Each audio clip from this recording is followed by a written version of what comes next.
What is going on? Welcome back to Jiu-Jitsu Outlet. I'm sitting down with Tom McMahon. Tom, you're a BJJ black belt. You're a bad dude, like in the best possible way. I've been following you on Instagram for about a year, man, and it just seems like, I mean, at least from my perspective, like couple weekends a month, you're tearing it up at some tournament, dominating the other black belts in your category, and just freaking dominating, man. So I'm really stoked to have you on the show. I really love talking to people who compete a lot because I feel like it's a different mindset. I feel like it applies really well to other areas of life. And man, just getting to know you a little, I know that you said that you started jujitsu because of mental health reasons, or like it really helped you in the beginning with that. So I'd love to just hear more about that, man. Like, can you tell us a little bit about how did you start training jujitsu, and how has it helped your mental health? Yeah, for sure. So I've been obsessed with martial arts since I was a kid. I think at age 5, I wanted to be a ninja, like full blown, fly to Japan and be a ninja. So I started martial arts young, and I did a lot of different things, taekwondo, and ultimately got a black belt in Thailand Kung Fu in middle school. And in the sad thing, this is back before Royce Gracie changed the world, right? I think a lot of us have done martial arts in the past, and if you didn't end up in wrestling, Muay Thai, or Jiu-Jitsu, you had this false sense of confidence of what you were able to do. And so in middle school, I ended up getting jumped by this guy. I was like 13, 14 at the time. I wasn't always big. I was a smaller, like tall, skinny kid. And he was a like full grown at age 18 in high school. And so he jumps me and knocked me off my bike, starts kicking me while I'm down. I didn't know how to get up right. I remember, like, if I would have known how to do a technical stand up, I probably would have saved myself a really good boot to the face. When I got on my feet, I was able to fight fine. Like, I landed some hits, everything was good. And then it went back down to the ground again, and then ended up kind of tiring ourselves out. And that was the end of the match. And, I walked away, like, I looked like the dude off the Goonies that, his face was all mangled and everything. I had to go to the hospital, did x-rays and stuff. I probably had a concussion. I don't know. But that really messed with my self-esteem, because you go from thinking, oh, I'm a black belt, I can do all this other stuff, and I can defend myself, and really you find out, man, it went to the ground and I was helpless. And, this is obviously, the guy was bigger than me and stronger than me at the time, and he'd been in a lot of street fights. I'm sure he's had his rap sheet, I'm sure, has gotten long. He just had a tough upbringing. I don't think it's necessarily a bad dude, but that really hit me hard. And so from there, I went on this quest of, like, how do I figure out how to not get my ass kicked? After I thought that I could defend myself, and I tried everything. I tried Aikido, and that was horrible. I appreciate the art, man. I remember the first day I love I went to that. this class, and they're like, we're gonna base everything that we do for the next 6 months off of the overhead chop. I'm like, dude, when's the last time you saw somebody throw an overhead chop, like, anywhere outside of a movie? Never, Like, never, yeah. So, never, so bro. I'm like, I'm out, man. And the guy gave me some, really fancy Buddhist. He's, come to me and your cup is full. I need your cup to be empty. I'm like, man, you've come to me with some bullshit, and I need to find something that works. So, That's so um, so funny. I, yeah. So, anyways, I tried ninjutsu, like legit ninjutsu, and that was really cool. But I think it takes so long to get proficient at it. I did Yeah. Muay Thai, I did some other things, and I just couldn't find the right thing. And then see the UFC, the original, right? Royce Gracie comes out. And here's this little skinny guy, fighting these big dudes. I remember the Camrock fight. He looked like he was going to get crushed, and he wins this match, and I all of them went to the ground. And I said, that is what I need. That's the thing I've been looking for, that I haven't been able to find, so that I can have the confidence that if I get attacked, like, I have some recourse. So that was what started me on the jiu-jitsu journey. It took me a long time between work and finding a gym that I thought was legit, and ended up being in California at the time working. And I was in Rancho Cucamonga, and there's an old school dude that not a lot of people know of, named Pedro Carvalho. And he kind of started the whole Inland Empire Jiu-Jitsu scene. So, like, I think it was the Tap Out dudes, like Mask and all those guys, like, they all started there. A bunch of people from the Inland Empire all started there and ended up leaving. But he's a real old school guy. Started with fundamental self-defense jiu-jitsu, and I was there through brown belt. And that was the first time where I finally, since middle school, this is in my 20s now, I started in 2005, where I finally felt like, okay, if something were to happen, I have the confidence that I can defend myself if it goes through. So long journey to get there, but that was the first taste of jiu-jitsu of okay, I have some confidence again. Yeah. Man, a lot of people speak to that when they start training, the confidence is the biggest thing that they notice. And for me, it was the same case. And I love that you brought up wanting to be a ninja when you were a kid, because I was the same. Literally, I would dress up like a ninja and I would run around my neighborhood and like just by myself, just I being I did that exact same thing. I I kid love you not. So I was 11. I would climb trees, and I it. had I had saved up all my allowance money. I bought a full-fledged ninja outfit, full-fledged ninja outfit. I love And it. and my mom pulled me aside one day and she says, "Hey, have you been jumping out of trees and scaring the neighbors?" I'm like, "What do you mean?" And I was pretty tall for a kid, right? So I was probably like 5'3", 5'4". She's like, "Yeah, got some complaints from the neighbors that they were Oh really my scared God. because this assassin came falling out of a tree." I'm like, "Oh, I guess I can't do that." They're just a bunch of wimps, man. They're Seriously, just a yeah, bunch of they wimps, couldn't bro. appreciate. I know. You're just trying to trade. They should have engaged you. But dude, that's so great. But I did the same thing too. I did ninjutsu. I'm a third degree green belt. And I've of course I don't use those techniques on the mat because they're way too deadly. You're only for the streets. But Yep, I've got my katana over there. But nice. I know, all jokes aside, like ninjutsu was a lot of fun. I really liked Yeah. it. I really liked the weapon stuff. Mhm. And but I totally agree with you. Like my instructor one day told us that in his opinion, it would take until you were a third degree black belt till you could like defend yourself properly. And he was like, "Oh, it's gonna take years." I was Mhm. thinking, like, man, I don't have years. I want to learn that. I need to learn something now. And jujitsu is great because jujitsu is straight to the point. It's like you Yeah. don't need to spend 20 years on the mountains practicing against the tree or something before you're Mhm. finally gonna master this. Not like, no, it's freaking simple. Like take the person down, go for the single leg, get on top. That's it. You win. Yeah. Like, you know, end of story. Apply some pressure. So man, I love that. It's simple. It's simple. So Tom, I know you compete a lot, and I know that that's something that you do regularly, and I'd love to hear about that specifically. Like, how has competition specifically helped your mental health and your life off the mats? And I guess, Yeah. how did you notice yourself change compared to like when you weren't competing versus becoming someone who's competing regularly? Yeah. So in high school and middle school, I was very competitive. Not in the sports you probably think. I did springboard diving. I went to state as I was the biggest diver, I think, in Indiana at the time.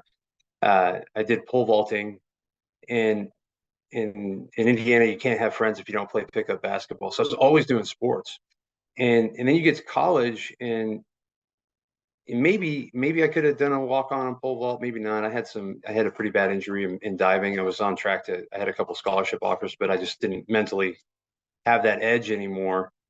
And so if you don't do a collegiate sport, or even if you do post college, what do you do to compete? So if you have that in your belly, that fire, and you like to get out there outside of your comfort zone, maybe you're an adrenaline junkie or whatever, you just like to push your limits, and that's what it is for me. I like to test my own limits. It's not about anyone else. It's me versus me.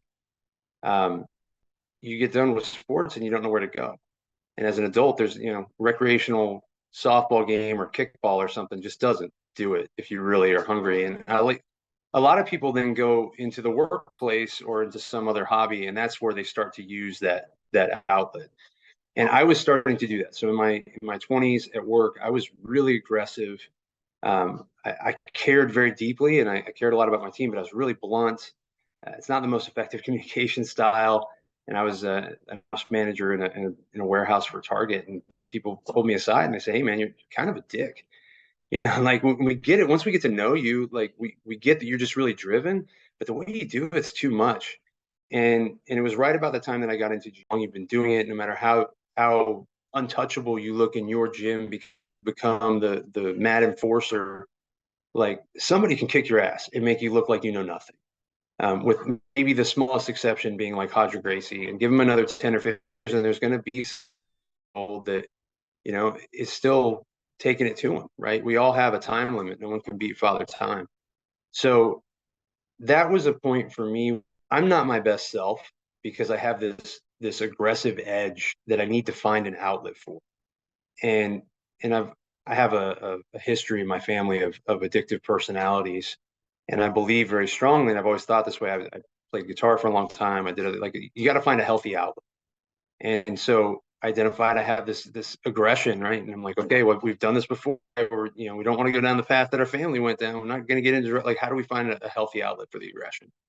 And that was jujitsu. So I said, well, I'm doing well in class, and people think I'm good and I'm pretty athletic, and I like to compete before. Like, I'm gonna go do a competition. I remember my first competition as a white belt, Fabio Santos Open in San Diego. I showed up down there. Everyone in my gym was convinced, because I had a very small gym, that like I was gonna crush it as a white belt. I was amazing, best white belt I ever saw. I get into the gym. There's like some four stripe white belt, which at that level may as well have been, 50 years more experience. And I get in. I remember I had not felt that level of aggression since the street fight that I had in middle school. Like, the intensity was so high, the adrenaline was nuts. I threw the guy in a triangle, almost took him unconscious, but he wouldn't quit. He ends up passing my guard. He wins by points, and it was one and done. And I was like, yeah, that was it. Wow, what just happened, And then I got really mad that I lost, because I hate losing, and that was it for me. It's like, okay, like, this is real. It brings out all of those things, and I'm not going to stop until I win, because now the fire's turned on, right? And that was how it started. And then I just started looking for competitions anywhere I could. Also, because my gym was smaller and I was one of the bigger guys, you get accused a lot as a big jiu-jitsu practitioner of you use too much strength, or, oh, you're forcing it and whatever. And so I went into the ultra heavy division. For most of my jiu-jitsu career, I was weighing around two. Said, you know what? I'm gonna pull guard from white belt on. I'm always gonna pull guard in the gym. That was what I was doing first. So I take away this excuse, and then I'm gonna go do these tournaments where I'm the smallest guy, and I'm gonna show that it's not just my size, that I'm gonna get better at jiu-jitsu. And that was what it was all the way through. And all of a sudden, it kind of clicked a few months in. I was in white belt very long. It's probably only 6 months. But I started winning towards the end of white belt, and then I started winning stuff at blue belt. And where it really turned on was the first really big tournament I did was actually Worlds as a purple belt. And you talked about this, where I look like just some average dude. And I get this reaction a lot. I'll go into a gym. Nobody knows who I am. Unless you're a competitor, you've never seen me before. I'm just some dude with a job, And I showed up at Worlds, and I subbed all four of my opponents, and I won gold at purple belt. And then I went to the open weight, and my first match was Buchecha before anyone knew who he was. And he killed me like 48-0 or something. I was the only guy he didn't submit that day. He's furious that he couldn't submit me. Same thing, right? That day I got a dose of confidence and that fire. Hey, I can be a really good competitor. I remember Robert Drysdale said once, like, if you win Worlds at purple belt, you're going to be a high level black belt. And that really stuck with me. And I said, okay, I'm going to keep competing. And at the same exact time, I got a heavy dose of humility. I just got the crap kicked out of me by some kid that nobody's ever even heard of, who later went on to be one of the greatest guys ever in the sport, right? But that's how it's been for me. And then from there, and this is the important part mentally, that I believe every single jiu-jitsu practitioner should do at least one tournament. One. You don't have to be a competitor, but you have to do it once, especially if you've never gotten in a fight, so you understand the adrenaline dump, the prep. You have a goal, like you really peak for something, and you understand that no matter how the result goes, you're not going to die. And if you do that once, I think you're good, right? And if you can do it more than once, it's great.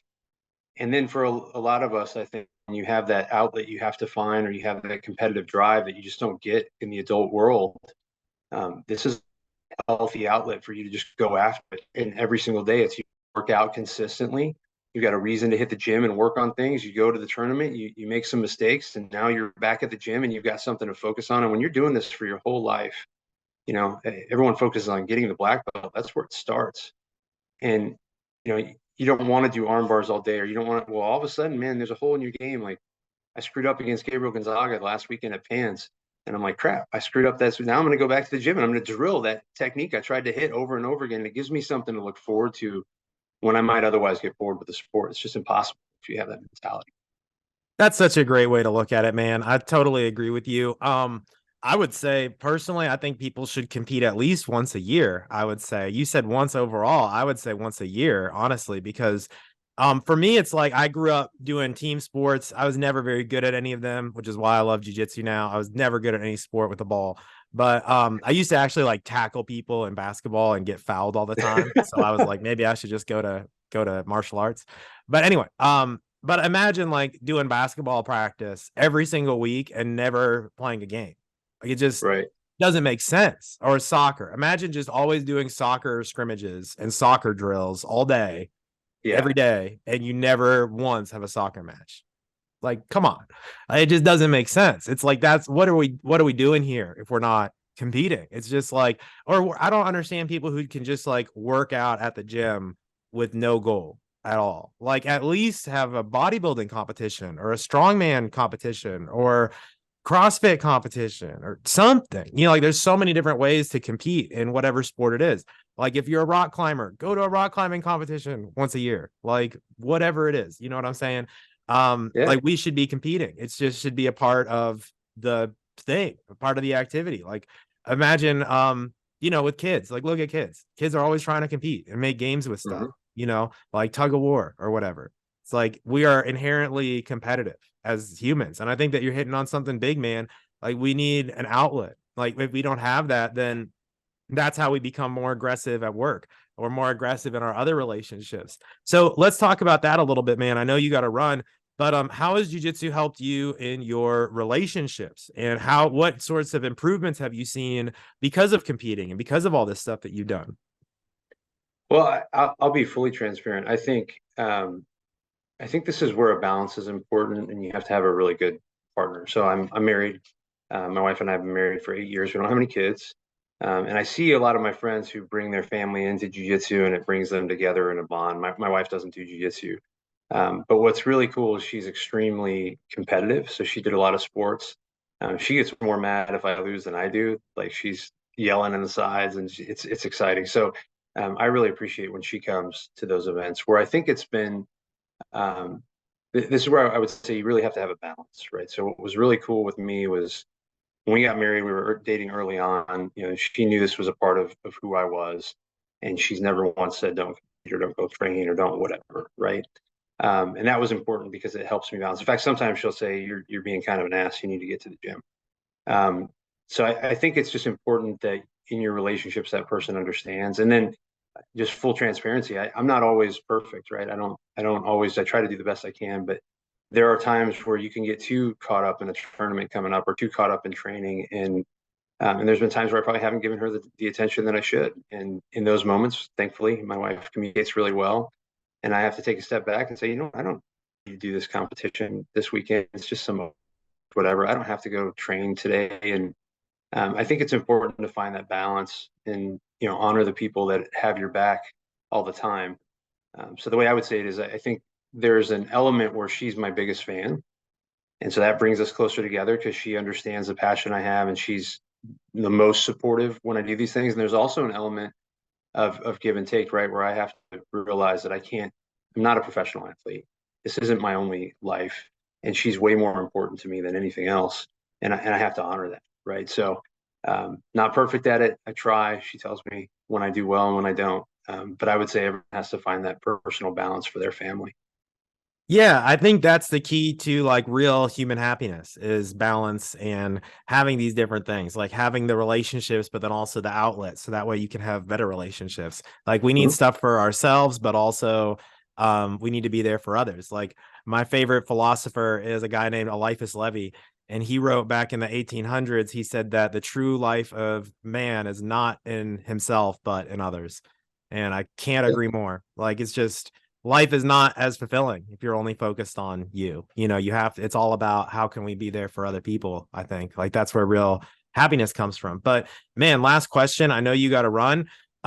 Earlier we were talking a little that you mentioned that jujitsu helped you when you were going through cancer. Could you help us? Mhm. Could you share that story with us just a little bit if you're okay with that? Like, can you tell us what happened and how did jujitsu help? Yeah. So I found out just over 2 years ago. Uh, I was diagnosed with nasopharyngeal cancer. So it's like right where your nasal passage meets your esophagus. It's a very rare cancer, only 1 in 100,000 people get it. And it was stage 3. Oddly enough, I'm gonna throw a little plug out here. Marcelo talked about this way back in the day. Treat yourself to a massage, get your muscles back in shape. The way I found out was a massage therapist. So they were massaging my neck. They found a lymph node that was inflamed, and they said, "What's going on?" And I had a feeling it good, and I'm a little bit stubborn.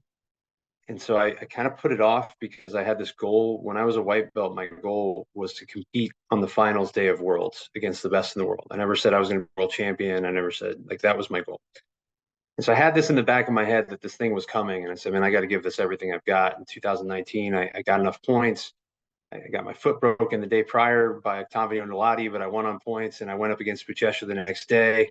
You can hear 2 guys I like a lot, Braulio Estima and Robert Drysdale, talk about how I was just fighting not to lose. But dude, it was freaking Buchecha. I was the only guy that day, 10 years later, after that purple belt matchup I had, that didn't get subbed by him the entire weekend again, 10 years later. But mad respect for Buchecha. But that was my original coach was in my corner, and that was the culmination of 14 years. And I share that with you to say, I'm very goal driven, and jiu-jitsu gave me something to look forward to. And it just in that time, also, I was going through the mental practice of, hey man, this guy's going to break my foot. Well, I'm going to let it break because I have a bigger goal, and I'm going to, whatever the outcome is the outcome. So I share that as kind of a lead up to when I found out I had cancer.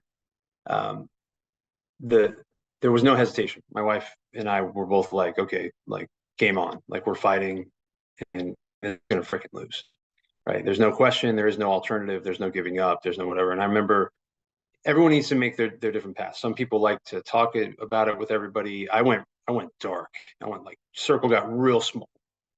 I told like 5 people. I didn't want to talk about it at all. It was positive energy only.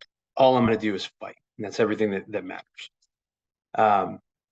And so that was kind of my approach. And I thought of a quote that Hickson Gracie says, or said, that had influenced me a lot. He says, sometimes you don't have to win. You cannot win, but that has nothing to do with losing. And that's probably the biggest lesson that I've gotten out of jiu-jitsu. And so all of that built up, and I go into this cancer treatment. And what I knew about cancer treatment was not the reality of my treatment. So at the time, I knew it was coming. I knew I was going to lose weight. So I just started drinking bourbon every day and having cheesecake every day, and I got fat. I got to about 271, 272. And I thought, no big deal. I'll just lose weight through this treatment.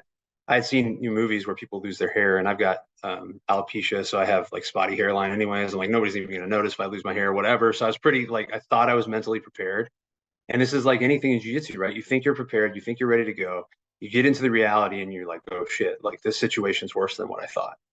And it wasn't the chemo that was the worst for me. I had 3 chemo sessions. I didn't lose my hair. I had major bouts of nausea and all kinds of other issues, but that wasn't the worst part. The radiation was the worst part. So I had 33 sessions of being zapped in my face with radiation. So it's every day, Monday through Friday. And it gets exponentially worse as the weeks go on. So I started losing weight. I got to a point where I lost my voice. I got to a point where I couldn't, like, even drinking water was like swallowing razor blades. And they were trying to push me down a path of a feeding tube. And I'm stubborn again, right? And sometimes jiu-jitsu teaches you this, where, like, everyone's telling you have to do something, you have to give up, you have to whatever. And I'm like, no, I'm going to believe in me, and I'm going to bet on myself, and I'm going to fight, or I'm going to die trying, right? And so I started getting hydration. They were having to do intravenous hydration a couple times a week and all this other stuff. But I just refused to give up. But I would gargle, and then that would give me about a 30-second window to try to down a weight gainer shake or to down water. That was the battle for about a month and a half. And the worst part, and I'll get back to where jiu-jitsu plays into this, though. The worst part was every morning, you get onto this table, and they strap you down, and they lock this, like, helmet thing on you, so you can't move, so they can get a real focused approach on the radiation. And it jacks up all of, like, this treatment jacks up all your mucus. You're choking all the time. So I would literally lay down on the table, and it was about 5 minutes from start to finish. And that's where I would start to choke. So I blow out all my sinuses. I take a hit of morphine, and I'd lay on this table. And then you start going through a jiu-jitsu match, right? Which is basically, okay, the guy's got me mounted, all sweaty. He's covering my face with a gi.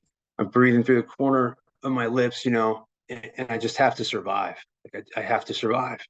And that was what it was every single day on that table, man. And I'm choking, and I had a little kind of mental trick I do. I wouldn't suggest this for jiu-jitsu because you're active in the middle of it, but I would go through the rosary. I get like 3 cycles of the rosary through, and from the time I got on the table to the time they were done, it was 3 cycles. So that was my timer in my head, right? So you gotta have the clock in your head, because if I have a clock and there's an ending, then I know I can make it to the end. And I made it out of every match without tapping out. And every single day was a new match, right? So you reset, you're back to day, okay, it's a new match. I got to make it to the end of this match. And again, I go back to that Hickson thing, right? Like sometimes you don't have to win. You can't win. But that doesn't have anything to do with losing, right? I was just trying not to lose.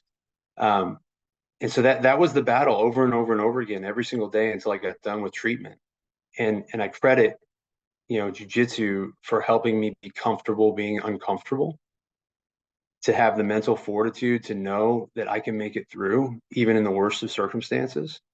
And that was how I got through it. And I don't think without jiu-jitsu, I don't think I would have did. I'm stubborn and I'm a fighter and everything else, but I wouldn't have had the tools to get myself through that mentally. And then, at the very end, they want you to ring the bell. And I always wanted to be a Navy SEAL when I was a kid. So I didn't ring the bell. I flipped it off because ringing the bell is quitting. And then I had to start a whole journey of rebuilding. And that's probably what you've seen part of on the site, or on my IG, is the last couple of years. I went from, 271 pounds down to 213 pounds. I was a wreck. And the last 2 years trying to rebuild my body better than I've ever been before. And I've lost a little bit of a step because of my age. But going back to what you said at the very beginning, the reason I compete the way I compete is, up until cancer, I was always in the adult division. I just couldn't give up that I had gotten old, and I wanted to fight the best in the world. And I can truly tell you, honestly, Paul, like I've lost a little bit of a step. Like I'm not the guy I was 2 years ago. If I went up against Buchecha today in a 10-minute match, I don't know that I'd survive. Maybe I would, because I'm stubborn as hell. So I finally listened to Bruno Malfacini was telling me to do this like 4 or 5 years ago. He's like, man, just fight your age division, dude. Just fight your age division. Like, why do you keep doing this? Because I wanted that challenge. Well, life gave me the biggest challenge I ever didn't ask for. I made it through that. And I thought maybe Bruno's got something. Maybe that guy knows a little something. 10-time world champion, nicest guy ever, amazing. He's helped me so much. And I'm like, I'm going to fight my division. So my focus this last year and this year has just been Masters 3. I'm going to be the best that I possibly can be. It's no joke. These guys have been around for a long time. It's a short time limit. You can't make any mistakes.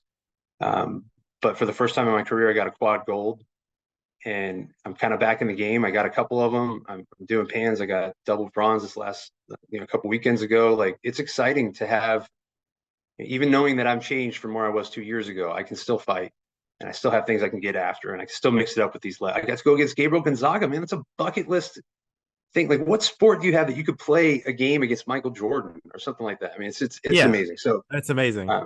So I've been fortunate, and that's how it's kind of transitioned me through that challenge. Tom, your story is freaking amazing. Thank you so much for sharing this.